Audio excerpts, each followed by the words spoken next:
Okay, so there are so many unfolding stories swirling around that give the attentive person anxiety. Anyone who's paying very close attention to what's happening in the world right now is anxious about it. I will say that. But there is also a lot to look forward to and a lot to be comforted by. Yes. And I just want to go through with you, if we could, since you were right in the middle of this election, working on behalf, outside the campaign, but on behalf. Very hard project. Of reform and on behalf of the country, really. You know the answers to this question. What are the things that you're looking forward to over the next 4 years? Well, first of all, stop to the madness. I mean, there was no way we were going to last another 4 years with the insanity that was going on. So we can put a stop to that, at least for the moment. I think one of the most exciting things to me is... But can we just pause for 1 second? I think that's not an overstatement. It's not. I mean, if that's all... Listen, I'm going to be disappointed if that's all we get. But if that's all we get, that's a serious step in the right direction. So just name 3 trends that are... Well, I guess Biden's still president, that have been in progress the last 4 years that we could not sustain for another 4 years. Well, I start with immigration. Yeah. I mean, this is insane. I mean, we're seeing what we've seen over the last 4 years, not only the wide open borders, we don't even really know who's come in. No. And we know there's tens of millions of illegals that have come in, millions of getaways. I still don't understand why we haven't had a deeper conversation about the tens of thousands of Chinese national males that have come in over the southern border. Like, what the hell is going on with that? Whoever else has come in. At the same time, conversation about the fact that for 4 years they've been importing new voters. I would hope that every Republican, regardless of where they are on the spectrum, because again, we know that not all Republicans are created equal, that even the Chamber of Commerce Republicans understand over the next 4 years, for their own self-preservation, they should be wholeheartedly behind Donald Trump's deportation efforts. We start with the hard criminals. We start with those illegals that have criminal records, and we keep right on going and deporting all of the new Democratic voters that they've imported over the last 4 years for the sake of self-preservation. If you want to have a two-party system instead of a single-party state, the immigration has to be fixed. And I would argue to the point of, if we do not have, if Donald Trump does not unleash Tom Homan and Stephen Miller to go all the way to actually deport everybody that is needed to be deported, to fix the southern border, it calls into question who we are as a country. Yep. I mean, this to me is one of the things that, again, if you don't have a border, you don't have sovereignty, you don't have citizens. What does it actually mean to be a country? What does it mean to be a citizen? What does it mean to be America? What does it mean to be an American citizen? What does it mean to have a constitution? We're very unique people. We have a very unique way of life. And with everything that has been taking place in regards to immigration, if it was to have continued for another 4 years, again, I think all bets are off on who we are as a people, who we are as a country moving forward. We're done. So immigration, first thing. Foreign policy, I mean, that to me, what are we even doing on a whole host of fronts in regards to Ukraine? That whole mess is still going, where we're still apparently sending billions of dollars over to Ukraine before they, shut the lights out on the Biden White House. But the foreign policy, again, getting us to the point, and also the weakness that we have demonstrated on the international stage for the last 4 years, at a certain point, that was going to cause even more serious implications if it was another 4 years of that. And I don't know where it would have ended. Obviously, Donald Trump showing up this week, I mean, as if he hasn't started enough wars. I mean, they started all kinds of wars that people aren't. I mean, we're in battle with the Houthis right now. Right. Really? But Biden just announced that in the final couple weeks of his administration, he's going to start a war with Iran. With Lindsey Graham's full support. This to me is at some point. At some point, I hope that we can restructure the Republican Party in the primaries of 2026. That's another topic that would love to discuss with you. But yeah, at some point, Donald Trump won on an America First message. Right. It'd be really nice if the rest of the Republicans fell in line with that and understanding that the people voted for change, and the change is what they want with America First. And that includes Donald Trump's approach on foreign policy. That does not include more shooting wars with Iran and others across the globe. At the same time, there is a certain approach that I think Donald Trump brings to foreign policy that brought us peace. Yeah. I mean, 4 years of no new wars, peace. He has the ability to do that, and it does not involve starting new wars or foreign intervention. So I would say that's one of the other topics. one of the other issues that I think has been a blessing for us with Trump winning, the economy. I mean, can you imagine if we had another 4 years of this economy, where we'd be? When they tell us, they gaslight us and tell us the economy's fine, inflation, all these things are figments of your imagination, everybody's doing just fine. And you look at, that's what I do with American Majority. I work with the grassroots. I'm out there with everyday people. It is not fine. And I couldn't imagine another 4 years of them being devastated economically, where we would be. So those three things: immigration, foreign policy, economy, inflation. I know personally, someone I'm close to the other day just told me, it was a middle-class person, solid, probably makes higher than middle. I mean, I don't know, probably makes $160 a year if I had to guess.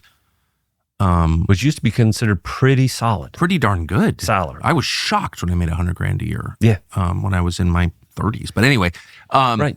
I worried about food prices. Yes. No, I know. It's kind of shocking when you realize that people that are making what would be considered, used to be considered pretty good salary. Kind of rich, yeah. Yeah, we're feeling a little pinched here. Yeah. Okay. So sorry, I just wanted to, because I think it's just a win, stopping the destruction or slowing it down is itself a win, as you noted. Exactly. So, okay. But then the next step becomes, Donald Trump to me, listen, nobody's perfect. Right? We all have many imperfections, and nobody's a perfect person. But I think Donald Trump's a man for the hour. He has shown and demonstrated political courage. I cannot even begin to imagine the last 4 years of the lawfare that has been put on him, used against him, the incredible pressure to try and destroy him. And I've told people this, and I'll say it here. Donald Trump knew what he was going up against. He didn't run away from it. He ran at it. That to me is one of the most amazing parts of this story. In some ways, I think back to the story of David and Goliath, and this is one of my favorite stories out of Scripture. If you go back and look at it, David didn't run away. He didn't kind of slowly approach Goliath. He ran at him. And that kind of to me is Donald Trump knows exactly what he's up against. He's up against very powerful forces. I mean, as much as we despise the administrative state and the deep state and the corporate propagandists and all these things, these are very powerful forces, and they can do a lot of damage to your life. He didn't have to do this. He could have been enjoying a very good life somewhere else in the world, playing golf for the rest of his life every day in the lovely spot in the world. He ran at them, and he took incredible pressure, incredible body blows, kept running at them, and in many ways triumphed over these people that were trying to destroy him. And now he is back in a position of power to be able to implement, I think, a vision for this country that will begin a restoration. I don't consider myself a conservative necessarily, because what are we actually conserving? This to me is one of my great frustrations with the conservative movement writ large. Explain to me again what we've actually been conserving over the last 40, 50, 60 years. I'm more interested, and it's a very reactive term too, conservative.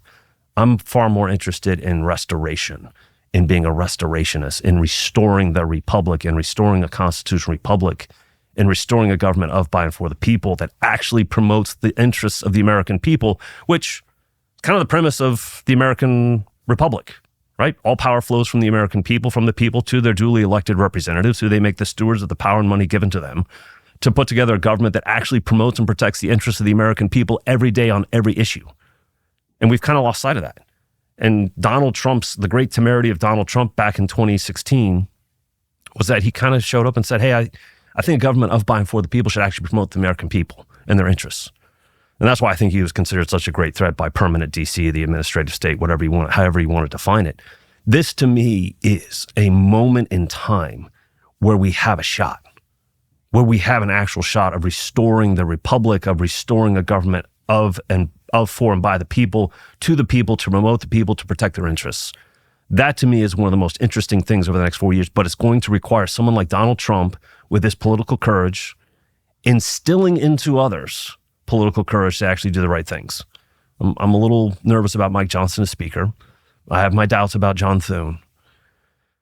But I think if he can actually instill the political courage necessary into Republicans on the Hill, but also into his various nominees, who I think will actually have what it takes to do what they should be doing in the various departments and agencies, we could be in for a singular moment in American history in which we look back and go, this was the turning point where we actually began to restore the republic? So many threads, but before we get to I think it's a great overview. Will all of Donald Trump's nominees be confirmed by the Republican Senate? I feel pretty good about a lot of them. I would not be surprised if Pete Hegseth gets 52. We'll see. It feels that way. Yeah, it feels like he's going to get... I'll be a lot more specific. They don't like Tulsi Gabbard. They don't like Tulsi. I think RFK's got some problems. But you can't, I feel good. I feel good about Pete. I feel good about Russ Vogt. I think Russ is going to be one of the more... Russ is great. It's going to be one of the most important... Nobody really talks about OMB outside of D.C. I'm telling you, one of the most important vehicles that Donald Trump will be able to use to deconstruct and dismantle the administrative state is OMB. And you got to have somebody like Russ Vogt. Ed Martin's going to be the chief of staff. Bishop as his deputy. And then I'm hoping he gets Eric Ueland in as deputy director of management. That's a rock star team at OMB. Marty McCary, FDA. Amazing. Yeah, that would be huge. Paul Atkins at SEC. I feel good about that. So I think a lot of these people are going to... But you can't... I think he's going to get overwhelming number of them through without too many problems. I think Tulsi and RFK are going to be question marks, if I'm being honest. I don't think you can tolerate that. I don't either. Yeah, I mean, because it's one thing to get like, and I don't want to, I don't want to attack anybody. This hasn't even started. But, there are some nominees who are just like, whatever. They're like everyone. They don't have views that are consistent with what Trump ran on. That's a fact. And so if the Republican Congress rubber stamps their buddies, whatever. Right. But I'm sorry, they're not in charge of the Republican Party. They're a lot less popular than Donald Trump. And I don't understand if you're, Bobby Kennedy's point was like really important. He's not a perfect person, but we have a system that is killing people and he's a step in the right direction. Same with Tulsi. Yeah. She's not a perfect person. No one is, but our foreign policy is insane and it's hurting the United States. So like, why wouldn't the White House call over to Republican senators and say, you get in our way, we're going to crush you? How's that sound? I mean it. No, I've proposed this to certain people behind the scenes. Yeah, like, let's go. So we're not going to put up with that. Well, first of all, the agent of change. People voted for Donald Trump. Yeah. I mean, this was a very clear election. You get choice A, choice B, very different approaches to government and to the future.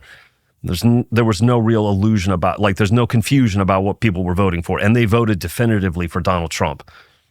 First Republican to win the popular vote since 2004. First Republican to win 311 electoral votes since 1988. First non-consecutive president since Grover Cleveland. I mean, this is a historical election. He wins. Agent of change. Agent of change gets his change agents in the various departments and agencies. Well, yeah. And the Senate gets to advise and consent. They don't get to say, no, we want our buddy or we don't like this person, so we're not going to give you this person. Donald Trump won. Donald Trump won, and also, by the way, I would make the argument, help get them the Senate and the House. So you have majorities because of Donald Trump. Donald Trump won. Donald Trump would like these people to actually be in these departments and agencies. And unless they're a criminal or unless there's some, terrible thing in their past that is disqualifying, you get to confirm them. End of story. But let's be honest, Tulsi Gabbard and Bobby Kennedy are opposed by lobbyists. That's Correct. What opposes them. Right. Bobby Kennedy is opposed by pharma and ag lobbyists. Tulsi Gabbard is opposed by lobbyists acting on behalf of foreign countries. That's a fact. Yeah. So there is no reason that lobbyists should take precedent over the population of the United States. And so why wouldn't you say to a couple, I can think of a couple. Yeah, but then you're acting, but DC, you've been in DC, I've been around 25 years. But where's the cleansing sort of justice where you call up certain senators, I'm not going to name names, and say, not only will we primary you and make certain you lose your Senate seat, we'll make certain you don't get a job after you leave the Senate. And then we're going to unleash some of the toughest people in the Republican Party to take a really close look at you. So I proposed we're going to do to you what you plan to do to our nominees. How's that sound? I have proposed to some people behind the scenes that Donald Trump should have a very honest conversation with some of these senators. Yeah. You have friends and family and associates that would like to be involved in this administration. Some of you have primaries in 2026. Let me be very clear here. If you oppose or vote against any of my nominees, I will find primary opponents for you in 26. Also, none of your family or friends or associates will ever find a job inside of this administration. Ever. I will become one of your worst enemies. But Period. also, if you're going to attack if you're going to sit back and allow people to call Bobby Kennedy a nutcase Right. and Tulsi Gabbard an agent of a foreign power, really?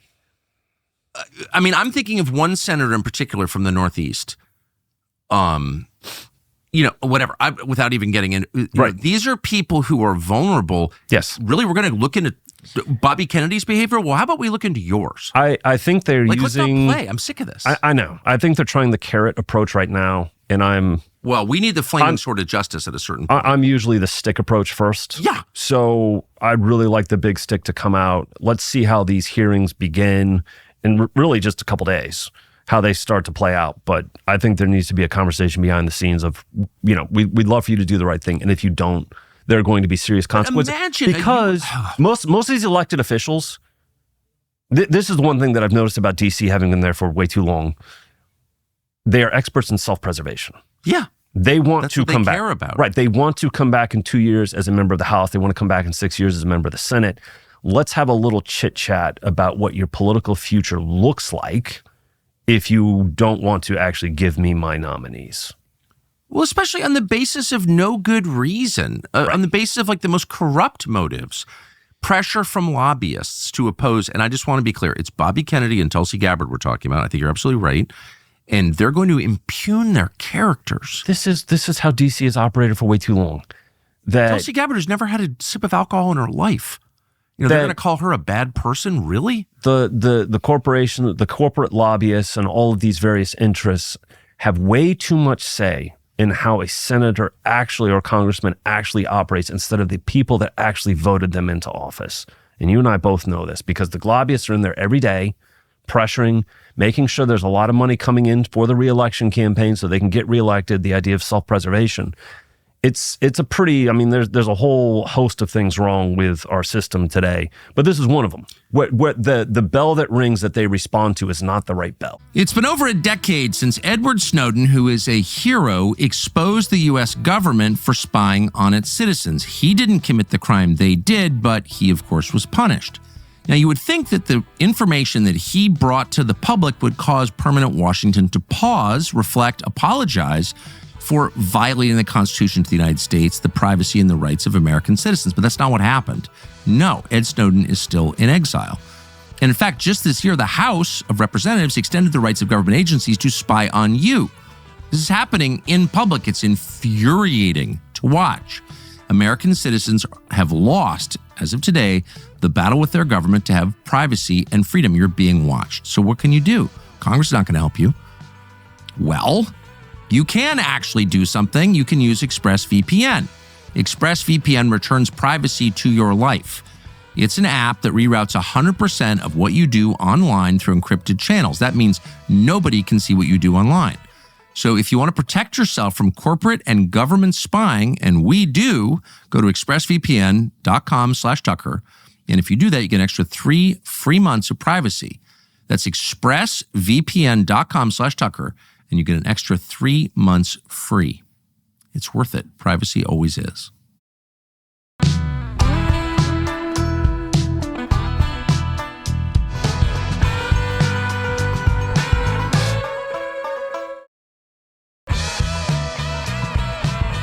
So J.D. Vance said something I thought I'd never have forgotten it during the election. And he said, the Republican Party needs to be like a legit opposition party. And needs to oppose the other side. Like, we need two parties, okay? We need to be in balance. And one of the things that the other side does, and this is the key to Pelosi, Pelosi's like kind of an idiot, but she's really tough. Yes. Like, actually tough. And she just sit people down and just have, right. Daughter of a mafia mayor, like she knows how to do this, from Baltimore. Right. And just like, let's be clear about what's going to happen if you do that.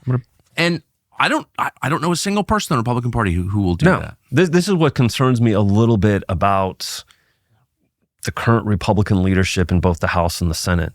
I wouldn't mind, politically speaking, I want to make that very clear. Politically speaking, it's okay to break a few legs and just say this is the reality of what's going to happen. There are a lot of moist handshakes in the Republican leadership. So this is a bigger frustration with the Republican Party. People give you power, political power, to use the political power to enact change. I think too many Republicans have come to DC and are like, isn't this a lovely experience? It's going to be a great career.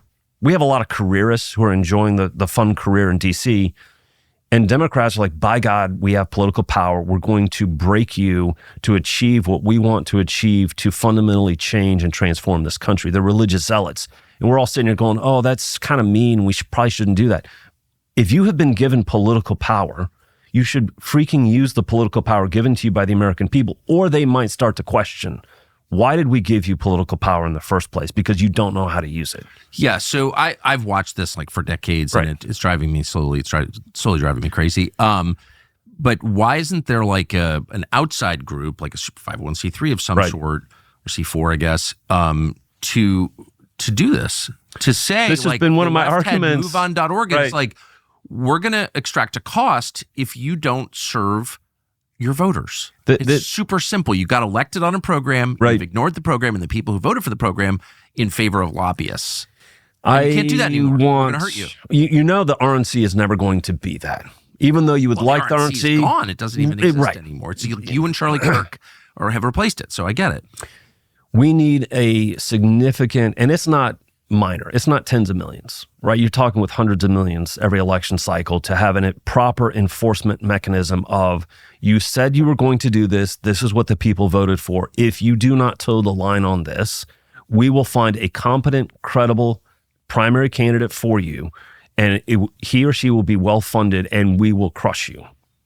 That doesn't exist right now. Well, and it's not just that. I mean, I look at people, including some in leadership, who clearly have had a hard conversation with someone who's like, we've got your online porn records, or we know who your boyfriend is, or, you know, you got wasted on a Codel to Croatia and acted like a pig, and we know that. I mean, clearly these are people who are being blackmailed. Like, I can think of one in particular who's clearly being blackmailed. And I'm against blackmail, but I'm also in favor of serving your constituents, of restoring democracy to the United States. People vote for something, they should get it. And they're not getting it, and they never get it. And I'm just... The Republic is in the balance. Yes. And I would make the argument, I mean, one of the arguments I make in American Leviathan is we're not really a constitutional republic anymore. You think? We got a shot at restoring it. The Republic is at stake. Freedom is at stake. Liberty is at stake. The future of your kids, your grandkids, future generations is at stake. We are in a cold political war. We have been in a cold political war for decades with the un-American left. At some point, are you going to figure out the reality of what time it is, Republicans in DC, before it's too late?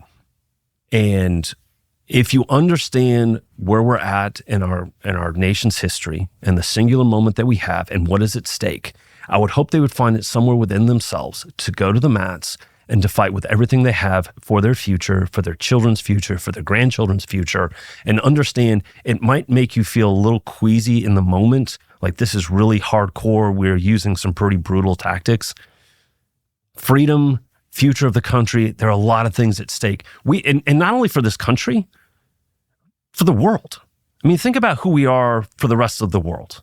The United States. We are a beacon of hope. We are really the world's last great hope. We are, if we fall, there's nobody coming for us. That's for sure.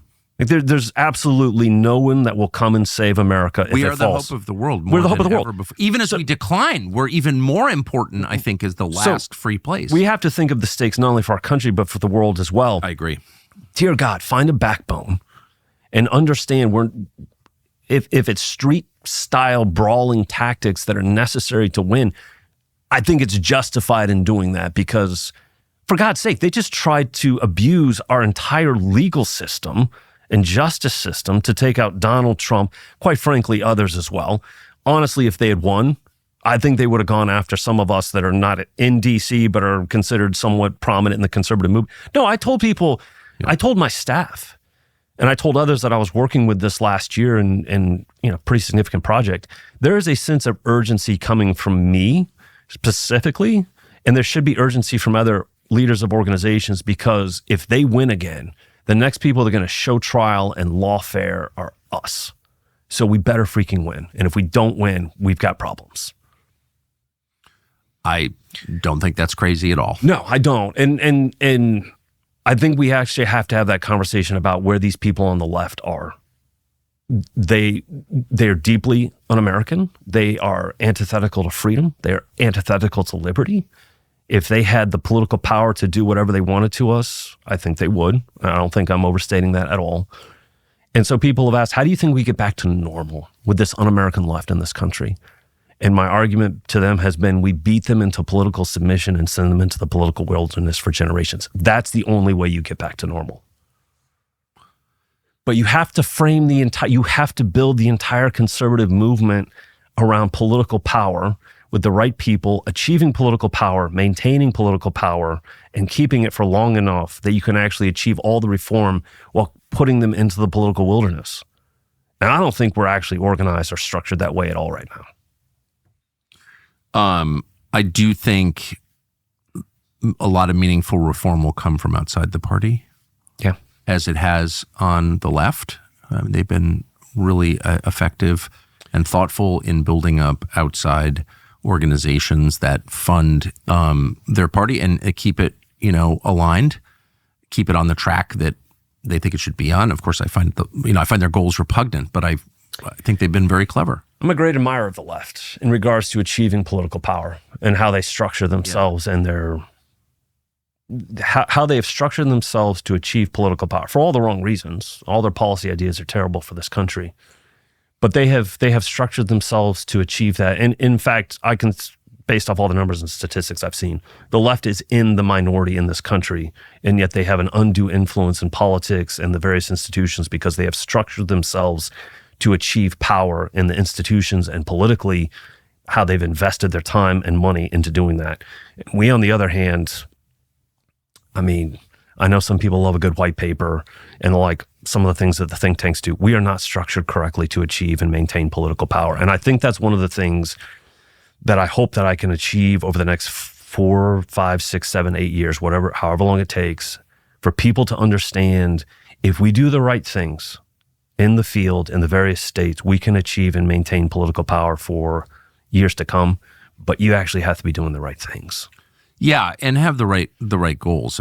Power is never an end in itself. It's it's harnessed in service of fighting corruption and improving the lives of the people who live here and restoring a representative democracy. So, with the caveat that in the end, all politics is disappointing because the point of life is not power or politics. It's it's God, in my opinion. It is. But you're always going to be disappointed. The closer you get to the political process, the more horrified you're going to be. That you grew up around it. Yeah. I should say. Your father was. Yeah, he was in the House for 10 years. Yeah, famous congressman. So you know the system better than anybody. And I think people who don't know it, once they get a glimpse of it, they're like, "Oh, that's repulsive. I want to go back home." So it's just inherently disappointing. It's where ignorance is bliss comes in handy. Yeah, right. It's true. But it doesn't mean that one outcome is not better than the other. One outcome is better than the other. Yes. So with that in mind, now that we've lowered the bar a little bit, let's just start. What are you excited about? What can this administration achieve in the next couple of years? What can they achieve? What will they achieve? What I hope they will achieve? I want Donald Trump. I'm not interested in trimming this government. I'm not interested in making it more efficient. Yeah. I'm interested in shattering this administrative state into a million pieces. Yes. I think Donald Trump has figured out who the enemy is over the last, call it 9 years, in which I think he truly showed up in D.C. January of 2017 as the duly elected representative, president of the American people, shows up in D.C. and goes, I'm the duly elected president. I get to decide a lot of the foreign and domestic policy, and ran into a system of government that said, yeah, we don't think so. We think we decide. And I think it was a startling moment for him when he realized, I thought we were a constitutional republic, representative democracy. And then folks in DC are like, no, we're not really that. We're an administrative state. The unelected bureaucrats and their allies, we're the ones that actually decide these things. A lot of these things were settled years ago. Foreign policy, for example. This is the crazy part to me. Donald Trump's, one of his great sins was showing up and thinking, I won an election. People voted for change. One of them was different approach in foreign policy. So we're going to actually enact that. Like, no, we already settled that years ago. You don't get to decide that at all. It's already been decided by the smart people at the State Department, by like Victoria Nuland. And I think that for him was a moment where he realized we have a real problem. And then, of course, he became a target of his own government, the DOJ and the FBI and all these people trying to take out the duly elected president of the United States with fake FISA warrants and fake dossiers and all this stuff. And he realized we have a serious problem here. So leading up to now, and then the 4 years of lawfare, in which on the most spurious of charges, they literally, I don't know the exact figure, but I have to guess it was hundreds of millions they soaked out of his campaign in regards to legal fees, and not only like trying to destroy him as a person, but also just suck cash out of him. I think he's coming back this month and being sworn in for another term and fully understanding we have a form of government that is running this country that has nothing to do with a constitutional republic. So I sincerely hope that he understands who the enemy is, that he has to go at them. They've already declared war on him. This is not about him declaring war on the administrative state. They declared war on him years ago. And it's him responding in kind and going, we are not going to take this sitting down.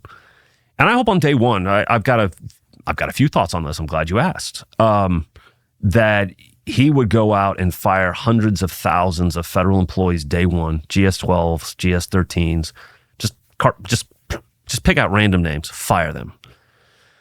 Federal employee unions are going to sue back, stays. They're going to go back and forth through the courts to get to the Supreme Court, probably 18 months, 2 years, to ask a fundamental question. Does the head of the executive branch, the duly elected president of the United States, the Article 2 branch head, get to hire and fire whoever he wants to inside of this branch? Is the question, is it yes or no? And I would hope this Supreme Court says yes. And at that point, Donald Trump becomes the demolition man for the administrative state, because that's where most of the administrative state resides, is inside the Article 2 branch, the executive branch of our government. Donald Trump goes for broke and he starts firing people. My hope is that he's also told some of these new nominees that are going to be secretaries, you're going to go in and on day one announce, I'm Linda McMahon. I'm the new Secretary of Education. I'm going to be the last Secretary of Education because by the time I'm done here, we are going to shut down this department. And then on top of that, we're going to not only shut down this building, we're going to implode it, we're going to raze it to the ground, and we're going to build freedom parks over this. I mean, that is the approach that has to be taken by Trump day one of going right at the administrative state. I'm not interested in making it more efficient. I'm not interested in cutting regulations. I'm not interested in cutting spending. Those are all an effect.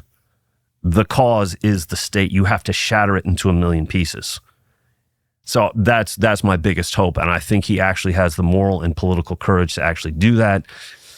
My hope and prayer, quite frankly, is that all of his various nominees have the exact same political and moral courage to do the same thing. Because that is the issue.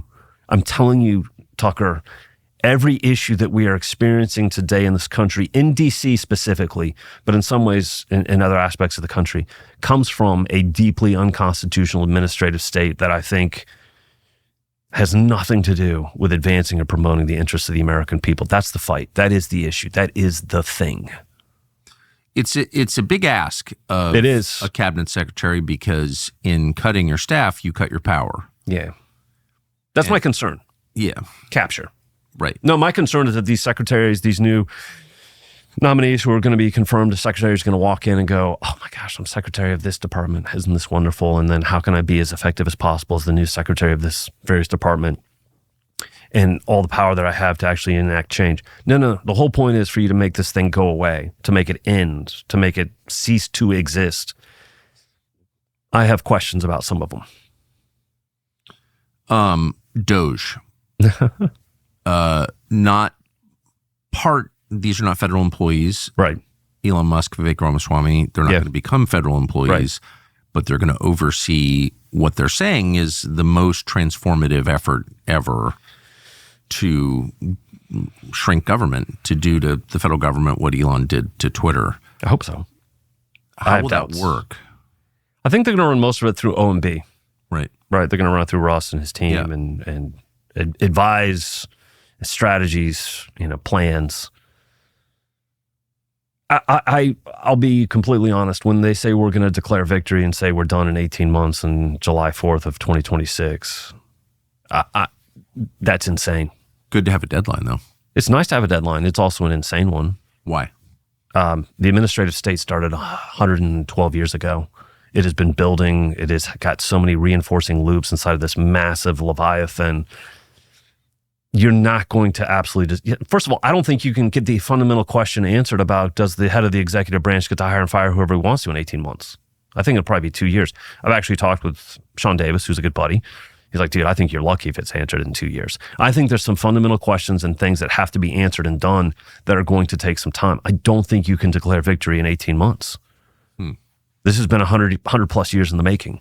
And there are so many people with so many vested interests in the status quo. Various people in government, outside of government, the entire system. They are going to fight tooth and nail to make sure that this system of government does not go away. So you're going to be up against, I think we're going to be involved. If Donald Trump goes down the path of I'm going to destroy the administrative state, it could be that the previous 9 years of the craziness that we have seen as a warm-up act for maybe one of the coldest political wars we'll see in DC ever. Because of what's at stake. I mean, you're talking about regime change politics here, where, I mean, two very different governing philosophies of how you approach government on a whole host of fronts, from basic human rights to how government actually operates. And there are a lot of people with vested interest in maintaining the status quo of the administrative state. And they're going to fight tooth and nail to make sure that it doesn't go away. So I think in some ways, I love the fact that he has put brilliant minds like Elon and Vivek to do this with an outsider's approach. I just don't think it's going to happen. I don't think meaningful, fundamental change that is long-term and lasting is going to take place in 18 months. I'm being realistic, having been in DC for 25 years. Well, 2024 was a wild year. Who knows what 2025 will bring? But one thing a lot of people have realized is that, remember thoughts and prayers? People made fun of that. No one makes fun of that anymore. Prayer actually works. It's just a fact. Every society has recognized that from the beginning of time until recently. And people are starting to realize, oh, wait, prayer is essential every day. So if you want to start something new that's good for your soul, easy to maintain, and will last for the rest of your life, check out Hallow. It is the world's #1 prayer app. I heard about it from my wife, not just once, but every night at dinner for the past 6 months. She loves it because it's easy to use and it is life-changing. It builds a daily habit of prayer and allows you bit by bit to grow closer to God every day of 2025. There are over 10,000 guided prayers and meditations on Hallow. You can check out the daily scripture readings, nightly sleep prayers, and a daily minute if you're short on time. There is all kinds of stuff on Hallow, all designed to get you to grow closer to God. So start the year off right by putting your relationship with God first and pray with the help of Hallow. You get 3 free months of Hallow when you sign up at hallow.com/Tucker. That's hallow.com/Tucker. That is sincerely endorsed from personal experience.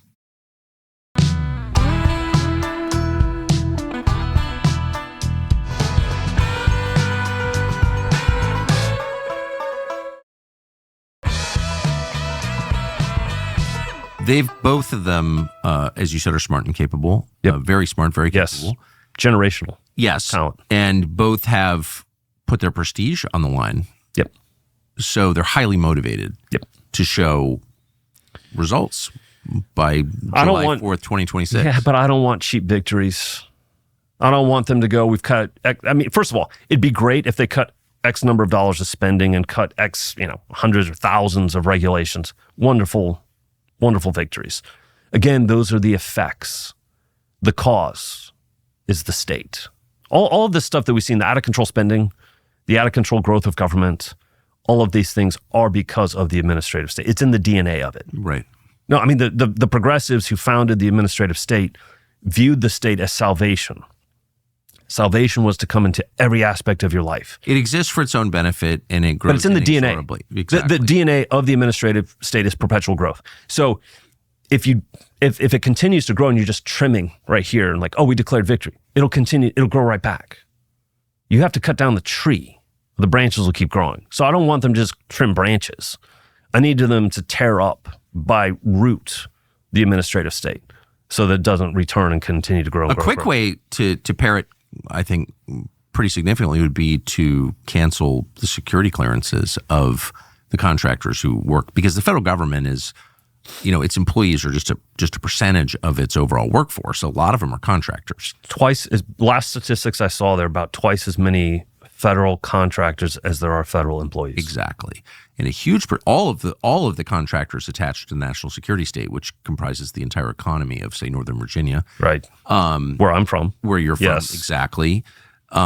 These are the richest zip codes in the country because they're all federal contractors. And you could end their employment tomorrow by canceling their security clearances. I mean, that they can't work there without security clearance. They can't enter, can't enter the building. I am for all of the above in whatever approach it takes in the short term to stop the madness. I talk about this a little bit in the book where you've got system dynamics, and inside of this massive sprawling system, you've got these reinforcing loops that continue to grow and compound. It's almost like compounding interest and then just explode in size and strength. Yeah, I think you've got to start stopping these little reinforcing loops like revoking security clearances.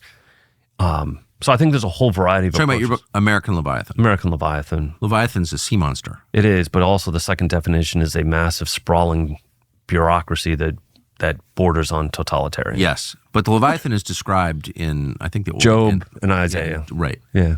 In the Old Testament, as some sort of not quite defined but terrifying sea monster. Yeah, quasi demonic sea monster that God eventually conquers, that Yahweh eventually conquers. But the second definition is definitely about a massive sprawling bureaucracy that tends to be authoritarian and totalitarian.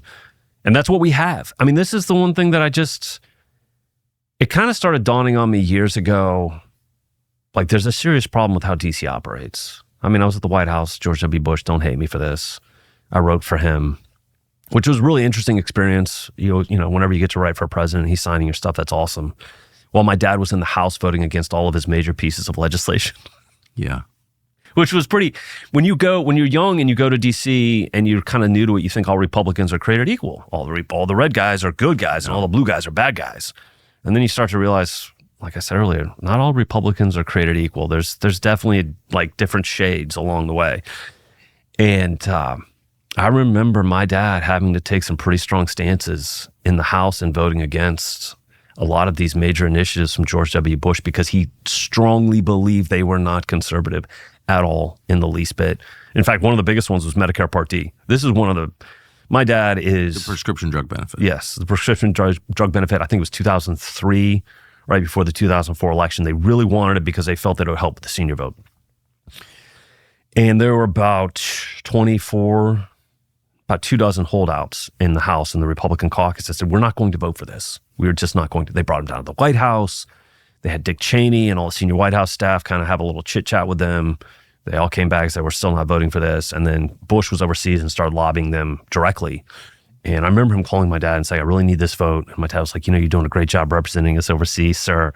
Jim, I really need this vote. I'm not giving you this vote. Click.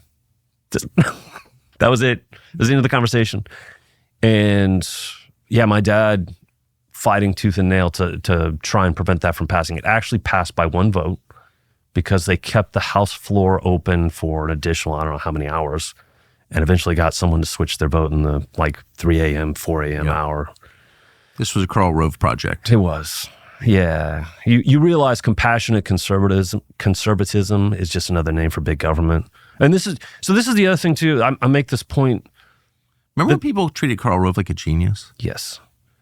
The thing How that... low are your standards of Karl's a genius? The thing that Donald Trump, again, and why he's viewed as such an existential threat by permanent DC is he rejects the premise. Yeah. Nixon and Reagan rejected the premise that the administrative state was legitimate. And I think actually Watergate is really more a story of that than anything else. I mean, when you go back and look at the story of Watergate, Richard Nixon had just won 520 electoral votes. Biggest victory in American history. 49 states, won by 20 million votes in the popular vote. It was massive. And he talked very clearly about what he intended to do in a second term in restructuring and dismantling the administrative state. And then lo and behold, Watergate happens, and there's a lot of questions about what actually went down. Not questions, there are answers. The deputy director of the FBI was Mark Feld. Deep Throat. Yeah, Mark Feld goes to his corporate propagandists, Woodward and Bernstein. And Woodward was a former naval intel officer. And uses them as the mouthpiece to then take out the duly elected president of the United States, who was an existential threat to the administrative state. It was flip side of the coin, Russiagate. Yeah. Same thing. Because the first Republican president since Reagan to reject the premise that the administrative state is legitimate was Donald Trump. Yeah. George H.W. Bush, George W. Bush were like, we're okay with it as long as we get to run it. And this is what always worries me a little bit about Republicans who like, well, it's okay as long as we're running it. No, it's a poisonous tree with poisonous fruit. Can I say, you cannot reform it. Richard Nixon should have held, I mean, he was an institutionalist in a lot of ways. Nixon, he was like too responsible for his own good. But if he had just held a primetime news conference live and said, let me tell you what's actually going on here. CIA and FBI have colluded to kick me out because I'm a threat to permanent Washington institutional power. And that's just a fact. And here are some details that you might like to know. You know, that 5 out of 6 of the Watergate burglars were actually CIA employees. Like, yeah, exactly. And the guy, this reporter from the Washington Post, who's actually worked in the White House. He was sent over by the Pentagon to work in the White House as a naval intel officer 2 years ago. This guy's not a reporter. Bob Woodward's not a reporter. When you look back, it's also fake. Yeah, when you look back, why didn't Nixon do that? I don't know, but that shows you who Donald Trump is as a person. Right. No, you're right. I mean, Nixon could have done that. Yeah, he didn't. Donald Trump basically has. No, he has. No. That's not the truth of what's taking place. You're right. You're totally. And he stood up and he said, "This is completely politically motivated. They're trying to take me out because I'm a threat to them." That's such a smart description of the difference between Donald Trump and Richard Nixon, is that Trump said aloud what was actually happening. And I think that's why they tried to assassinate him in Butler, Pennsylvania, among other places. So thank you for that. Let me ask about something you alluded to, which is law. Can I say something really quick, though? Of course, please. The amount of courage that it simply took to say something out loud that people would consider verboten. Yeah. That's part of Donald Trump's great power. He'll say stuff out loud that people, you shouldn't say that. Or you can't be saying that. But he needs to say it, and he should say it. Because of situations like this, where he has the ability to say it. And sometimes, he says things that, maybe are not the most helpful, but a lot of times he says things out loud that in the past people would have said, you can't say that. But it does raise the question, like, why can't you? Like, I know, why can't Why you? has no one else said that? Right. And why has no one ever explained what the UFO program is about, or why who killed Kennedy, or what happened on 9/11? Like, just the obvious things. Why is no other president, not that Trump has revealed the truth about any of those things, but hopefully someday, soon. Yeah, but I think we're getting closer just to knowing what the government's been doing for the past 80 years. But you have to wonder about all the other presidents. Like, the amount of things that every American president has not said. Right. The amount of things that people just very obviously lied about. Like, why? What are they so afraid of? You just got elected by the population of the most powerful country in the world. Why do you care? You got your army behind you. They're your voters. Why can't you tell obvious truths about things? Like, what are you afraid of exactly? That is, like, I mean, if you want to understand people's behavior, look at it through that lens. What are they not saying? What are they not doing? What are the limits they're imposing on themselves? And why are they imposing? Why are they doing limits? that? What exactly are you afraid of? You control the Pentagon and the FBI. Right. It's not like you don't have bodyguards. Right. You've got tens of thousands of bodyguards. It's a great question. Donald Trump, again, has said, I reject the premise that I have to be quiet, which I think is a very refreshing approach. And the question is, how far will he go? And I hope he does go. I totally agree. But it would be interesting to know what the control mechanisms are. And the last thing, I'll shut up, but the last thing I would just recommend anyone watching is to go pull the audio of Richard Nixon in the Oval Office speaking to the then CIA director about, among other things, the Kennedy assassination and the fear, or the sort of deference that Nixon has is very striking. Nixon's a pretty brave guy in a lot of ways, but it's you're talking to your employee. You're talking to your housekeeper. Like, you don't need deference. What? Answer the freaking question, pal, or I'll fire you. There's none of that in his voice. None. No, I know. Because you've got employees. Do you tiptoe around when you talk to them? Like, did you finish the assignment? Are you embarrassed to ask that? No. They're your employees. Because the power structure as it's been constructed over the last 100 years. How do I? There's a couple of threads I want to go down with that question. He's not really talking to his employees. He's not talking to his employees. Masters, yes, actually. Yeah, he's talking to the real decision makers inside of our government, which was the whole point. It's crazy. No, I mean, in American Leviathan, the people have to understand, progressives hated the Constitution. They wanted to destroy the political and moral authority of it. They wanted to do away with the machinery of the republic. They wanted to do a separation of powers, all of these things. And in its place, put in this massive administrative state, this massive bureaucracy, filled with unelected bureaucrats who they thought our elected representatives should subdelegate governing and legislating to, because they thought the bureaucrats should actually be doing the business of governing and running the country. So I think people are a little perplexed when they see behavior like this, of where the unelected bureaucrats, like Chris Wray, remember at that hearing with Grassley, it was the Oversight Committee hearing, and Wray informs him, hey, I got to go. I got to get on my plane. I've got an important trip to be at. It was a family vacation, by the way. He told off the Senate that was supposed to be providing oversight. I have to leave. And he goes on the FBI jet to his private vacation home to enjoy a little downtime. He was telling off the people that were supposed to be providing oversight, because it's not really how it works anymore. But that was those people never threatened. Okay. But that was the point from day one. Chris will defund you. I mean, why is that? This is what I say. So we're not going to build you a new building. The whole point was for these unelected bureaucrats to be doing the governing, to be doing the decision making. It'd be nice if Congress said, you know what? We hold the purse strings. We're not going to fund you anymore. We're just simply not going to fund you. Why did the Speaker of the House sign off on a new FBI building? Great question. Like, what's that? Can we just, okay, let's just be totally blunt now. What is that? The Republican Speaker of the House, who strikes me as like an out-of-the-closet liberal,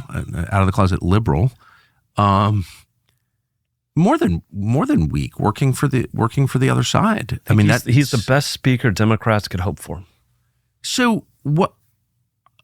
And not a fan, and I kind of understand some of the political dynamics of why Trump is pushing for him to avoid, 17 votes or whatever it was. Let's get down to business that we had last time. So I kind of understand some of that. At the same time, I mean, could Democrats hope for a better speaker right now with them being in the minority? I don't think so. Mike Johnson is one of the best things they could hope for right now. He gives them whatever they want to. I think this recent spending bill, the initial version of it, really shows the true nature of who someone is that allows something like that to go to come out and be in public with this 1,600 page monstrosity. I think that was the true illustration of how weak he actually is. But yeah, I mean, these guys have been performing political lawfare inside of our government against not only the president, but I would argue members of Congress, and for years. And you're going to go ahead and reward them with, I can't even remember the cost for a new FBI headquarters, but it's not millions, it's hundreds of millions, right? Of course. Why are you rewarding these people that have badly abused our system? Who, by the way, I don't think right now in their current iteration, the DOJ and the FBI, we always consider them the guardians of the rule of law, and one of the basic pillars of our society was rule of law and the equal enforcement of justice, that all stood equal before the law, and the DOJ and the FBI were going to enforce that and make sure that happened. Now they're just a Praetorian Guard of the administrative state. Why are you funding them? Why are you rewarding them for this behavior in which, quite frankly, I would go back to self-preservation. If you really do believe in self-preservation as a party and as an opposition party, because the DOJ and the FBI and the various parts of the administrative state are protecting the administrative state, and they view Republicans, for the most part, as a threat to that.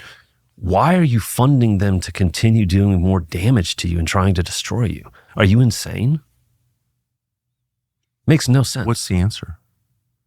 I think they're weak. I don't think they understand what time it is. I don't think they fully come to the I don't think they want to maybe fully examine the reality of what is. They seem afraid of their enemies, but not of their friends. Yeah. They seem more eager to please their enemies than to please their allies. To what end? In hopes that they'll get eaten last? This to me is, at some point you have to wake up to the reality of what's going on. Yep. And if you don't, it might be too late. And that's why I think Donald Trump being reelected is a huge step in the right direction of hopefully he can instill a little bit of a spine. Who's he going to pardon? Backbone. Who is Trump? Yep. Going to pardon? Well, I hope day one is all the January 6th. I think that's right. I mean, listen, there are so many different questions that have now risen. I had questions when it actually happened. Like, something's wrong here. You can't, all the chaos, there's something wrong. Well, now we just know it was just a setup. It was a setup. Yeah. I think he has to go out and not only pardon them, I would hope that they get good lawyers and they get massive settlements from the government for all the abuse they've taken over the last 4 years. Significant. And I hope all the media people I used to work with who hated me for saying that apologize because now They the never will. evidence. They haven't apologized. They haven't apologized for Russiagate. No, they haven't. They didn't apologize for using a fake dossier and saying this is proof of Russian collusion when, quite frankly, I think a lot of them, well, some of them didn't because they're not smart enough. Some of them knew that it was fake. They just viewed it as a useful weapon to take out someone they hated. I think some of them actually believed it because they're dumb. So he pardons the J6 defendants. Amen. I think he will. He said he will. Yep. Immediately. But Biden just pardoned a bunch of murderers, including people who murdered children and drug dealers. Yep. So, there's a precedent for, big pardons. Do you think there's a lot of people are going to get pardoned? I hope so. I couldn't give you a list of names, but the victims of lawfare. Yeah, I would think that he can go through and just go for the last 4 years, or quite frankly, 8 years, everybody that has been abused by this political lawfare, who's been abused by the DOJ and the FBI and every other aspect of our government, full pardon. And again, go back to not just the pardons. Not only do you get your freedom back and your lives back, but I hope that there's significant settlements. Yeah. I hope that these people get paid out significantly. And I don't like to see more taxpayer money being sent out to people. But in this situation, I'm all for it. Yeah, I am too. Speaking of spending, so you said the goal has to be to uproot the tree, not just pare down its branches. Tree. Right, the American Leviathan. This is the tree. If there is a debt crisis, and I think everyone is, whether they say it out loud or not, really concerned about. Yeah. What are we, 36 trillion? Right. And by debt crisis, I mean specifically the reluctance of other countries and institutions to buy our debt. Right. Because that then we're really hamstrung. Could a debt crisis, which is probably coming at some point, be used to uproot the tree? Because it's like very expensive to have a government this big. It is. It's unsustainable. Right. This is at some point, and I think we're coming to that. I think we have come to that point. I think we came to that point a long time ago, actually. But now it's becoming unsustainable. At one point, last year or 2 years ago, we were growing it by $1 trillion in 100 days, every 100 days or something, the national debt. It's exploding. I think Trump thinks he can grow us out of some of these situations. I don't think that's I don't think that's the solution. At some point, you have to address the underlying of what are we actually doing with this government that continues to grow, that the DNA and its DNA is perpetual growth. Again, going back to, if you believe the state is salvation and it should invade every aspect of your life, well, until every aspect of your life is saved, government will continue to grow. You have to completely destroy this to stop the spending, to stop the growth. So I think he has to go down that dual path. Yeah, we growth in our economy, but at the same time, the underlying cause for the debt, the spending, has been this state. And I think we have to have a conversation. This is the one thing where it feels like the American people, we never actually had a conversation with the American people about what form of government they wanted. It was just a slow-moving regime change, I would argue, a slow-moving revolution against the republic over the last 100 years. People are under the illusion we have some representative democracy, constitutional republic, when in fact we don't. What is the government that we think best fits, that is best suited for a government of, by, and for the people, that provides the most amount of freedom and liberty and the most amount of prosperity for the American people? And I don't think we've really had that conversation over the last 100 years. It's just kind of been slow moving, and all of a sudden we wake up to find ourselves in 2024, 2025 now, going, I don't think we ever had a conversation about this. Because the country was rich, and as long as you're rich, you don't worry about details. And the economy was growing, and life was great, and we're just going to continue on. This will never end. But that's not how history works. That's not how. At some point, the music stops, and people have to have hard conversations about what are we actually doing to make sure that this is sustainable in the future. Because what we have is not sustainable at all on any level. Are you ready to make getting a good night's sleep your New Year's resolution? It's a worthy resolution. Cozy Earth completely transformed the way we sleep, and it's made the difference. Everyone on our team agrees. They got bamboo sheet set. It sounds weird, but it's awesome. Ask anyone who works here. They love them. Cozy Earth sheets made from 100% premium bamboo derivatives are soft and breathable, and they get better with every wash. Again, sounds weird until you try it, in which case you are hooked. Cozy Earth also prioritizes quality and care with a 100-night sleep trial. So that means you try their sheets for up to 100 nights. If you don't love them, you send them back for a full refund. We're not going to ask what they do with those sheets, but you get your money back, so there's no risk. A good night's sleep is essential. Visit cozyearth.com/Tucker. Use our exclusive code Tucker for up to 40% off. And if you get a post-purchase survey, mention you heard about Cozy Earth from this show. We'd be grateful.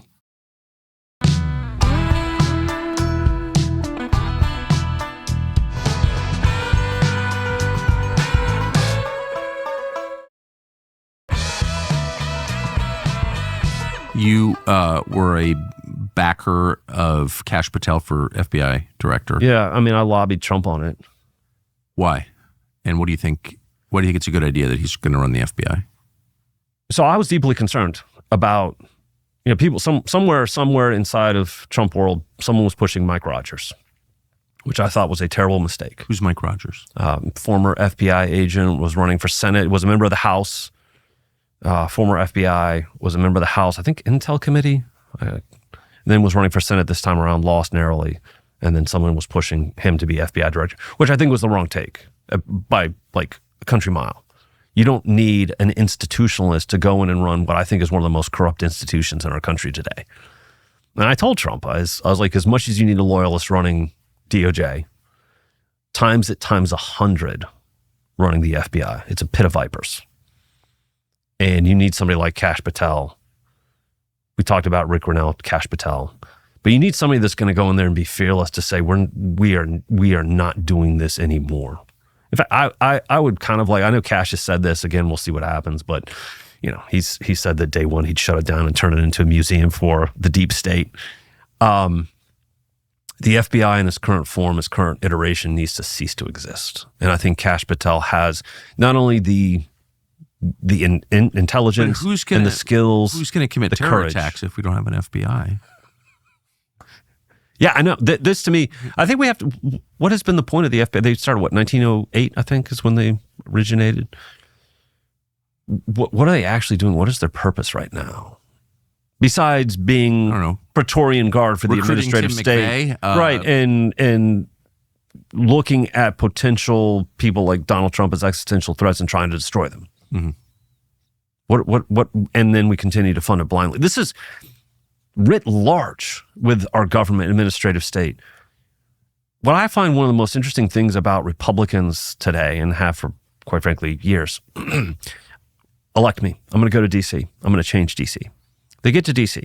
They accept budget recommendations from these very department and agencies, go ahead and pass those, fund them, do these 4,000 or 5,000 page bills, send them over to the bureaucrats who, with their statutes and regulations, actually put a fine point on how this is actually going to look in reality. So they're doing the real governing. So they've not only given them all the funding without any real oversight, they just give it to them.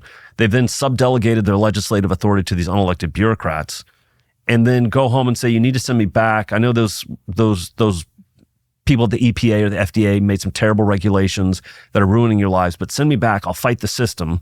And I'll make sure that doesn't happen again as they get reelected, to then fund those people again, to then send them forward 5,000 page bills, to then do the statutes and regulations that actually govern us.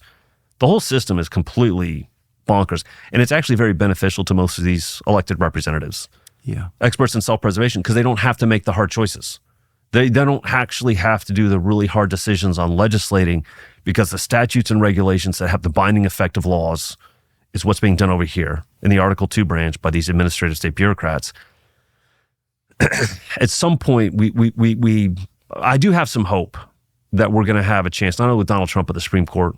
The last summer, there were a couple cases that I think gave us real hope. Yes. It was not only Chevron deference, where the Supreme Court said, my favorite case, 40 years, this is a disaster. We're not going to have judicial deference to these bureaucrats.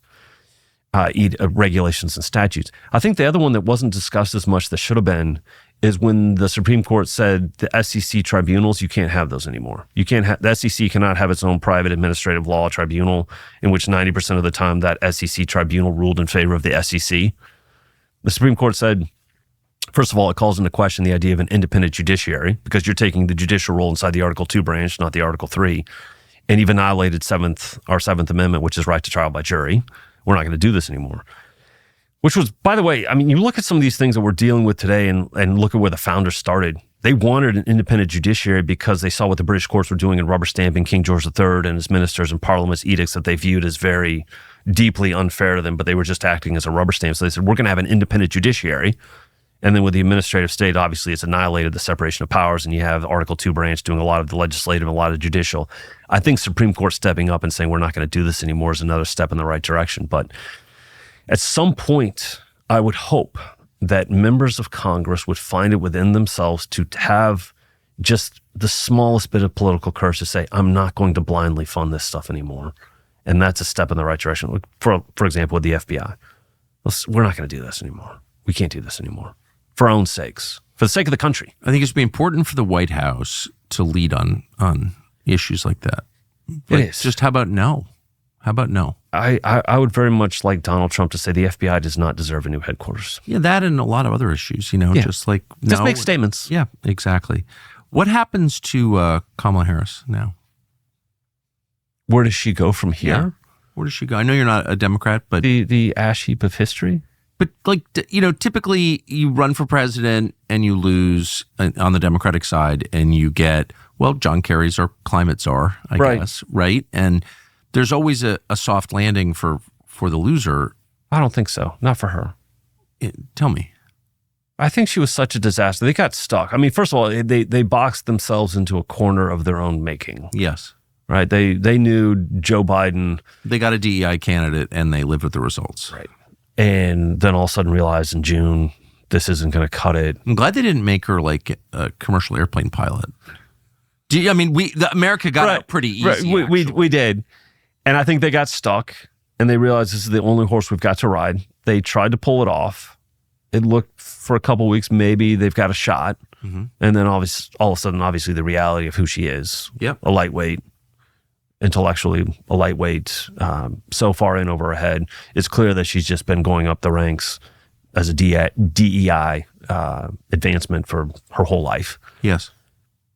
I think they're going to be very happy for her to fade off into obscurity. I mean, all this. I saw some. You feel sorry for her at all? I do not at all. I kind of do. Maybe I'm the liberal here, but I feel like she's a victim of self-esteem culture, and I think she's allowed herself to be that, though. She had no. I mean, she's been a beneficiary of it. She's had.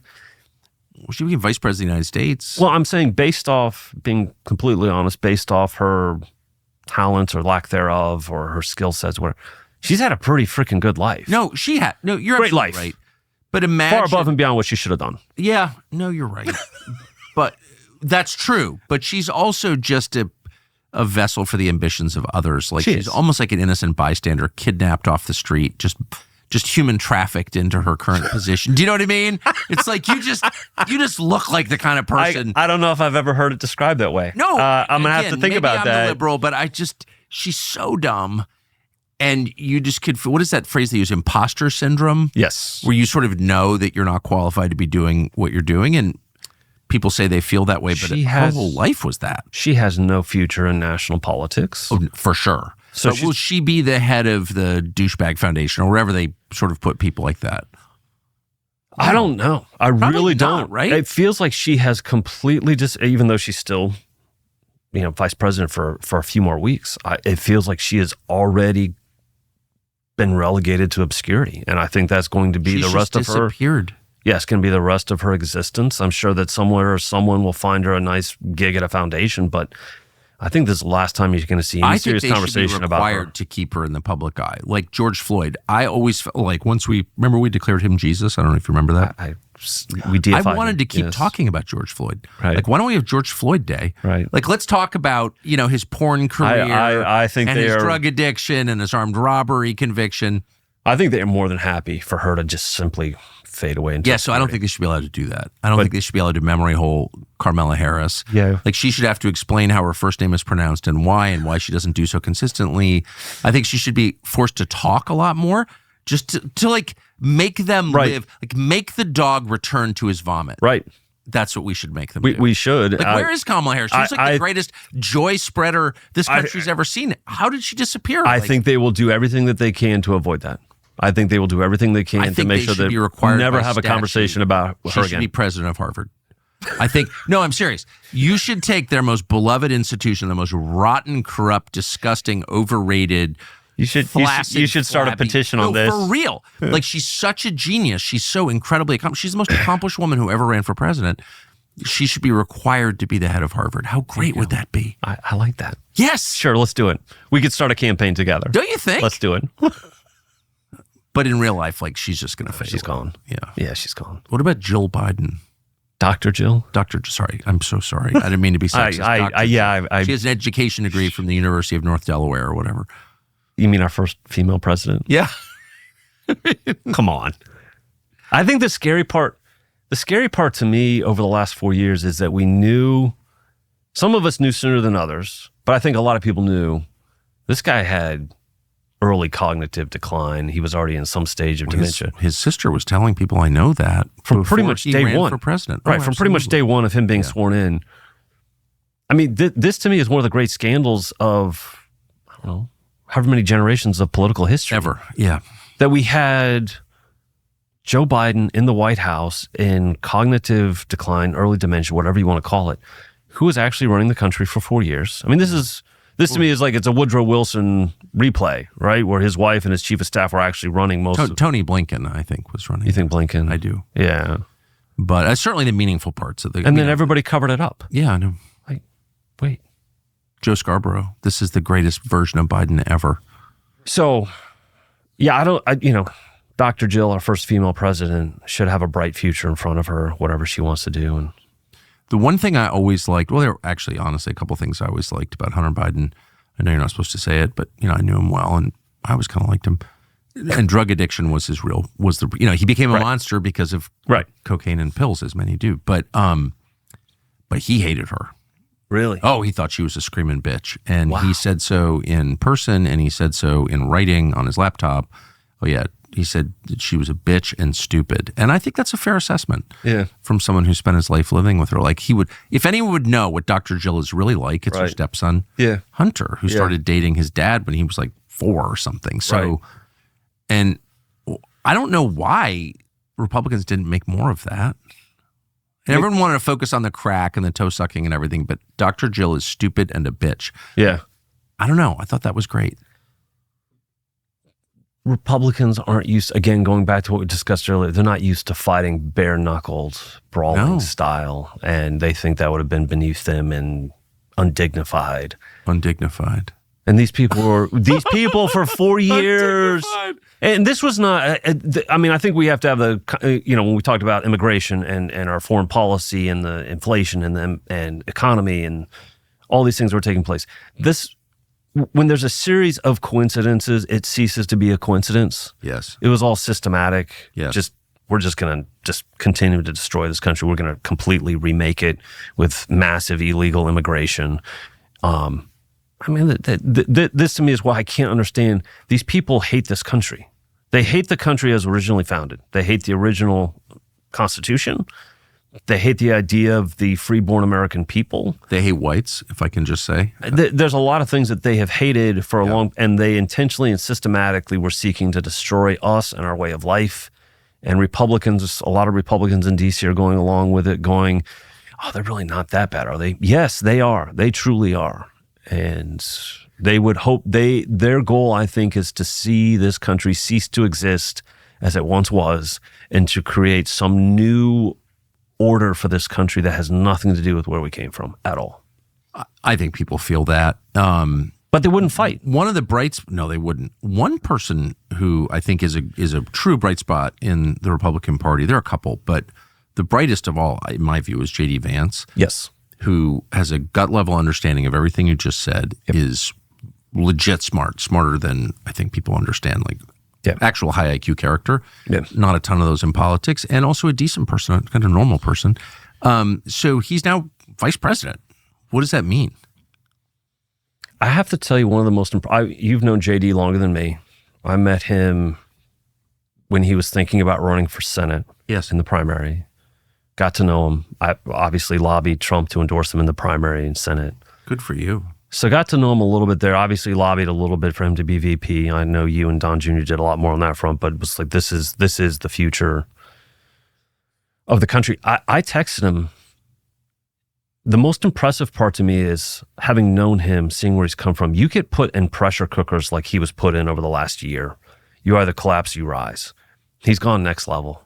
I mean, this to me is, obviously he's an intelligent person. He's very talented. But you get put into those situations, you either collapse or rise, and he rose. And I think he's gone to the next. Did he? He's gone to the next level, which is extremely impressive. And I think the thing that was really important for me in who Trump picked as his VP was the future of what does America First look like after I'm gone. He's got 4 years, he's done, right? That's it.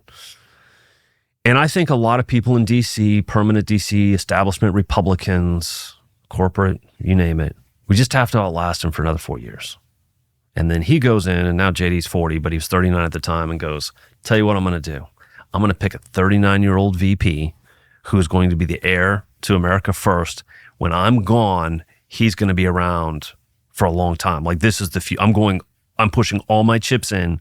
This is an all-in move on America First. You're not going to just outlast me for 4 years. I'm going to make this into a permanent, long-term political movement. Yeah. That, to me, was what he did with JD. And JD got put into that situation, pressure cooker, rose to the occasion. And I think he has really, it's been extremely impressive to me. I mean, everything that he has done. I mean, having done a lot of TV, what he would do on the Sunday morning shows, not one or two, but sometimes three on a given day, going in and dismantling each one of those antagonistic, hostile hosts. I'm so impressed by what he did and was able to do. I feel the same Not way. easy. And he did it so well and rose to the occasion every time, by the way. Which you and I mean, I've done enough TV. Sometimes you're like, that wasn't the greatest. It seemed like every time he went in and did this, I was just like, that is so freaking impressive. Well, it's amazing. I spent my life good. in TV. I can tell you that. I mean, I don't think that beating someone, a lot of these people are stupid, like beating George Stephanopoulos or Margaret Brennan or something. Have you come to the same conclusion I have? That if you're a corporate propagandist, you can't be intelligent or smart because you can't be a free thinker. And you have no, you have to accept. Dignity. Right. No self-respect. Right. But what I found amazing as someone who did it for a living my whole life was not just that he won the arguments, he's smarter than they are, is that he did something that I could not do, which is remain kind of cheerful, calm, charming, calm. Yep.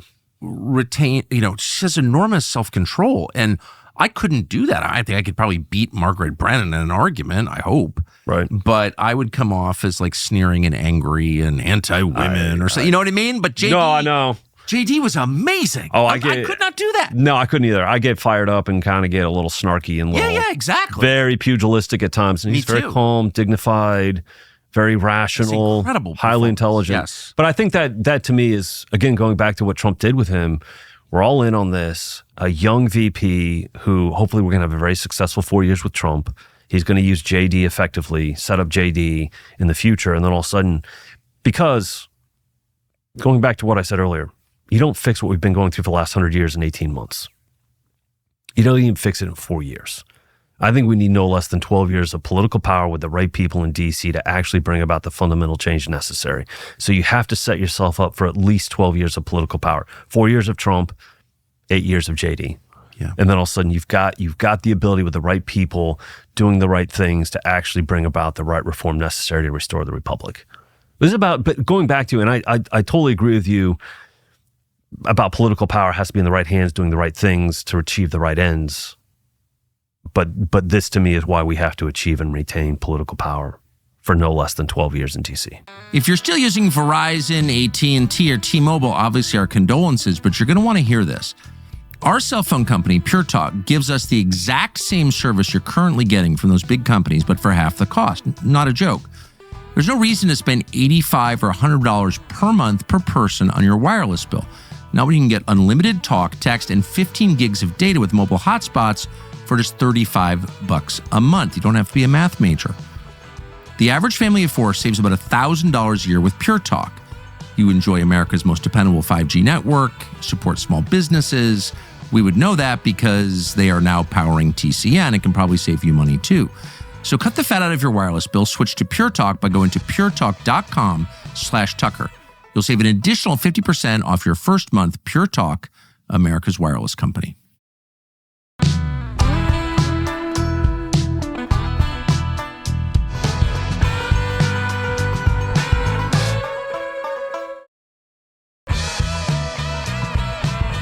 Can I just use this opportunity, because I can't control myself, to throw out something that I'm legit concerned about? Yep.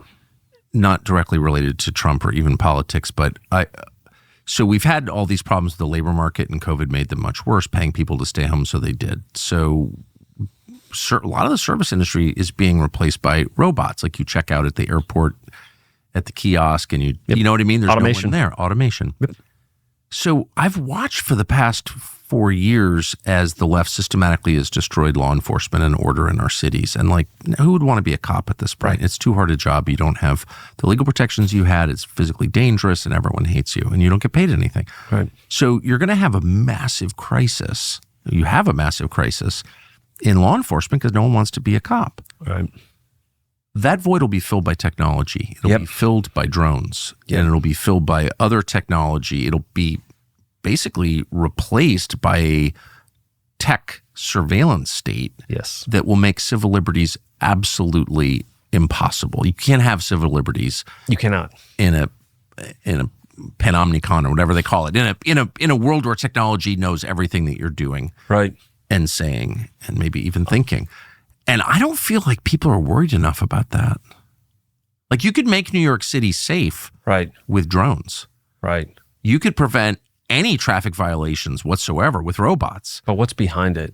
There's nothing neutral in life. It's total control of the population. It is. Through technology. So we're moving toward that. I don't hear anybody saying anything about it. I remember having a conversation with the head of a tech company, pretty prominent one. Molly Hemingway was there with me, talking about the algorithms and how biased they were. Man, is she a smart chick. She's very smart. She's and one of my great person. One of my favorite people in DC. DC. I totally agree. And we were sitting there talking with this person. He goes, no, algorithms are neutral. Afterwards, I looked at her, I was like, he just lied to us. Nothing is neutral. Nothing's neutral in life. That to me is one of the things that I think is the greatest. It's neutral. There's nothing. Like science. It's neutral. Take the COVID vaccine. So that to me is that there's nothing neutral in life at all. And so whatever influence is going behind the AI and the technology will be biased in one direction or another. And then you have a situation of who's controlling the controllers, who controls that technology, what is their end goal, what do they believe about human rights, what do they believe about civil liberties, what do they believe about basic freedom. I'm concerned about the whole AI singularity. Oh, of course. This to me, the SunSoft Bank guy, soon. He spent when he announces he's going to spend $100 billion to create jobs here in America, I'm like, please go away. I don't want you anywhere near this country. He has spent tens of billions of dollars trying to advance and accelerate singularity, in which AI is really truly doing the governing of this world. And we lose a lot of our humans are not running the world. It's singularity, it's AI, it's all this technology that's actually doing it because they'll do it better. It defeats sovereignty and free will, and therefore humanity. That's what I'm saying. It completely annihilates the idea of humanity. And this is the guy that's been doing it. So I think this to me is, I know Elon has said some things that, we need to have a conversation about AI. I don't think we need to have a deeper conversation about AI, but we won't. Singularity, and where we're actually headed and what do we want our future to look like. So you can't introduce any massive disruptive change really against the will of the population. You need consent. And the only way you get consent is by terrifying them and making them feel like your solution, while imperfect, is better than what they have. So we're not giving them the truth. But keeping them ignorant. What I'm saying is you create chaos. You destroy your cities. State of fear. You create a state of fear. Yeah. You do to people with crime and immigration what COVID did. So Michael Crichton. So they'll accept anything. Yeah, Michael Crichton wrote a great book, State of Fear. I actually cite him in the book, in which he was talking about the political science of global warming and how it puts people into perpetual state of fear to achieve the certain political goals of people, what they want to achieve. But the whole idea of keeping people in a perpetual state of fear to manipulate them into getting what these people want to achieve the future they want, which might or might not be, typically not, beneficial to the rest of the people. But it's fear. It's a tactic of fear. Like, COVID's going to kill you all, so you should stay inside your house and wear masks and be 6 feet apart, which was all made up, by the way. Of course. Which isn't that funny where they say trust the science, and then they go, well, yeah, men can be women, women men. But you only trust the science when we say what science is. Science is what we say it is. But in that situation, it's not. The intellectual incoherence of the left drives me nuts. But that's what happens when you kind of, when you cut the cord to the transcendent, this idea of a transcendent creator and natural inherent rights and something above and beyond is infinite. And then you all just devolve into this theater of the absurd because whatever you say at the moment is right. If there's no absolute, society becomes absolute. So whatever society says in that moment becomes an absolute. So men can be women and women men. And you just make it up as you go along. And that's why I think kind of some of the stuff is being exposed. Fauci, 6 feet. Well, you just made that up. The vaccine wasn't a vaccine. I remember being castigated on a certain network that I think people would have been surprised for saying that I thought the shot at best was a therapeutic shot, and you would have thought I shot somebody's dog. Who castigated you? You know, some network that would have been surprising for people. The network that was requiring vaccines, COVID vaccines for their employees, you mean? A lot of people were. Newsmax, by the way, was. Nothing is faker than Newsmax. Sorry.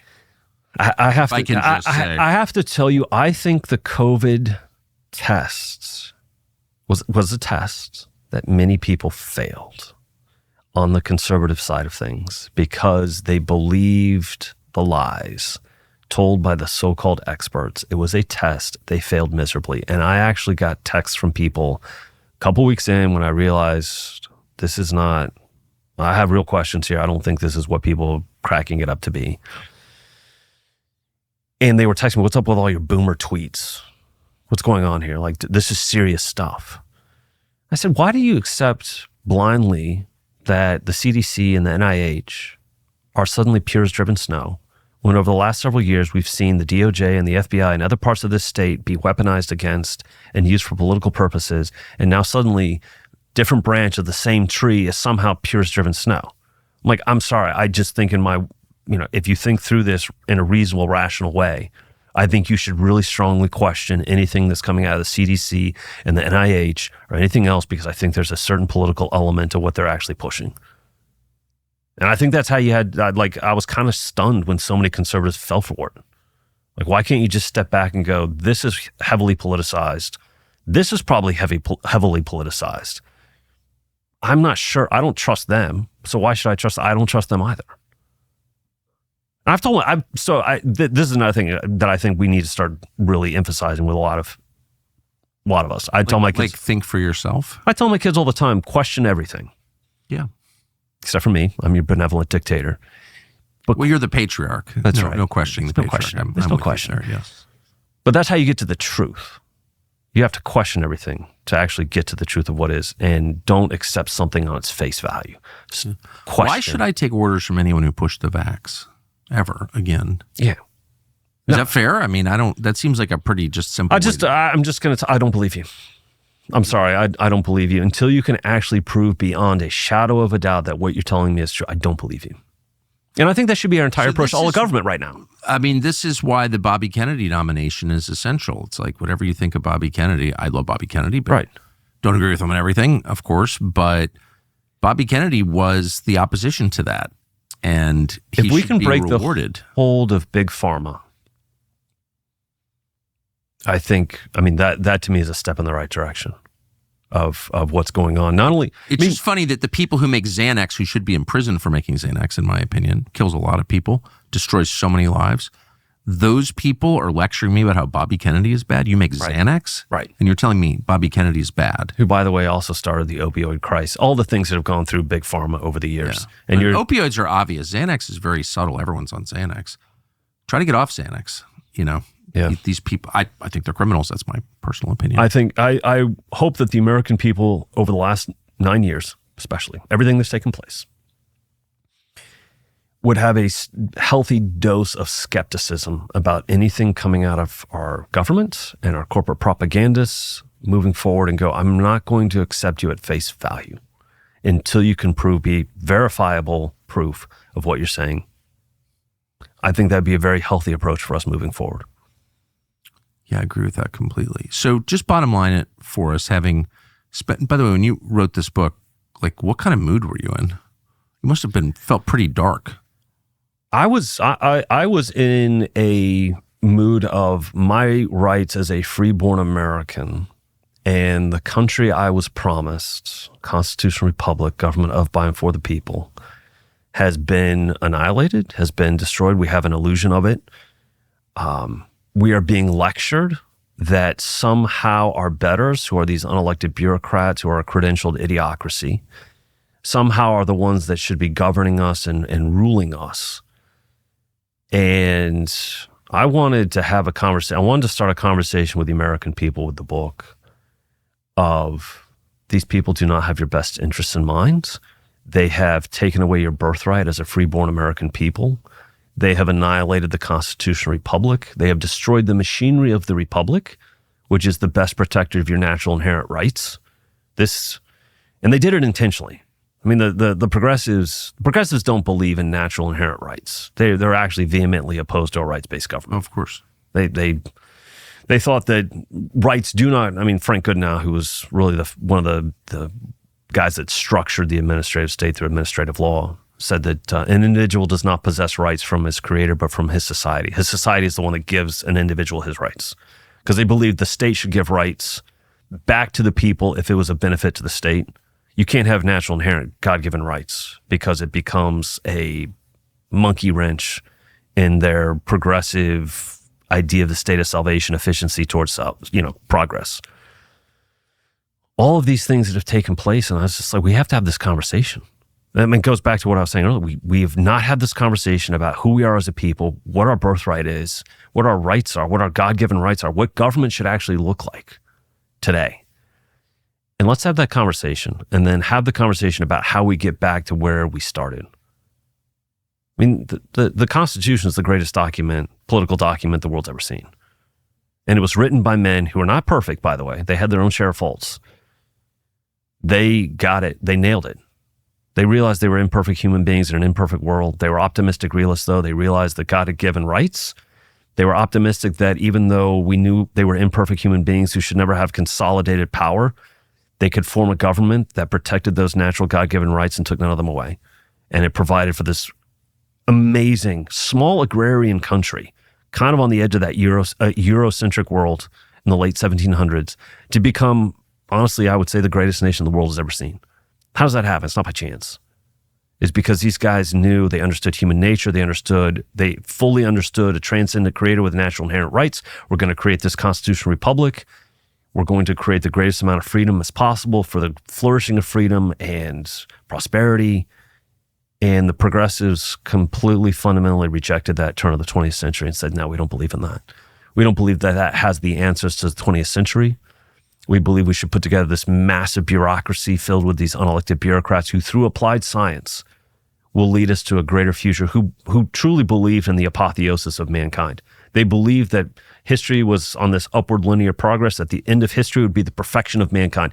Dead serious. No, so these are some of the poisonous ideas behind what's taking place in this country today. They're also hilarious ideas. They're like so dumb. They're so dumb. Rantings of deluded madmen is what I describe in the book of Woodrow Wilson and Herbert Crowley and Frank Goodenow and all of these founders of the progressive, John Burgess, who, by the way, was the founder of political science in America, vehemently rejected a rights-based government, and he's considered the father of political science in America. So we should probably have questions about the whole exercise of political science. Yeah. So I was writing this book, and we are called deplorables and irredeemables and disruptive simply because we're asking for a restoration of our rights. We're asking for a restoration of what we had. In some ways, and that's why I consider myself a restorationist, not a conservative. But going back to what the founders were trying to do during the American Revolution, they were simply asking that we have our rights as Englishmen restored. You have taken them away. We want them restored. And I think we've kind of come to that same situation today where I am demanding and others are demanding, we want our rights restored. We want our government restored, a constitutional republic restored. We want a government that actually benefits and promotes the interests of the American people on all fronts every day.